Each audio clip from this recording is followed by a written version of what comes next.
അങ്ങനെ ഇതാ big boss Malayalam season 7-ൽ ഒരു ലവ് കോംബോ ക്രിയേറ്റ് ചെയ്യാനുള്ള ശ്രമത്തിലാണ് മത്സരാർത്ഥികളെല്ലാം തന്നെ.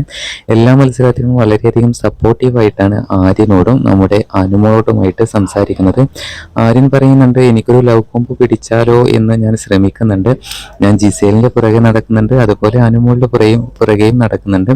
ആ സമയത്ത് അപ്പാനി ശരത്ത് പറയുന്നുണ്ട്, ഇവിടെ എല്ലാവരും ലവ് കോംബോ അതിനൊന്നും പ്രാധാന്യം കൊടുക്കുന്നില്ല, എല്ലാവരും പരസ്പരം ഹേറ്റേഴ്സ് ആണ് എന്ന് നമ്മുടെ അപ്പാനി ശരത്ത് പറയുന്നുണ്ട്. എന്തായാലും ആര്യനോടായിട്ട് ലാലേട്ടൻ മുമ്പ് പറഞ്ഞിട്ടുണ്ട്, എന്താ മോനെ ഒരു ലവ് കോംബോ പിടിക്കാനാണോ ശ്രമിക്കുന്നത് എന്ന് ചോദിച്ചിട്ടുണ്ട്.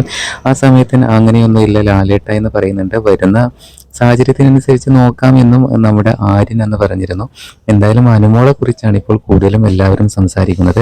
ആര്യനും അനുമോളും നിങ്ങൾ രണ്ടുപേരും ഒന്ന് തുടങ്ങി വെക്ക്, ഞങ്ങൾ സപ്പോർട്ടാണ് എന്നാണ് മത്സരാർത്ഥികളെല്ലാം തന്നെ പറയുന്നത്.